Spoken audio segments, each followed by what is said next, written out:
हो यार साला देखी तो देख यार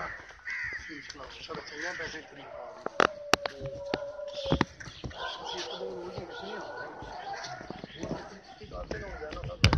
चलो ठीक है तुम्हें बंद कर जंगला दे दे खाना ते लाई चलो खुला रहा सिंह सोने ने चंगी कट्टी खुला रहा दे ठीक है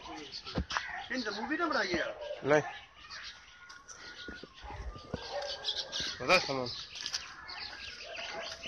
भाई काले का तसल्ली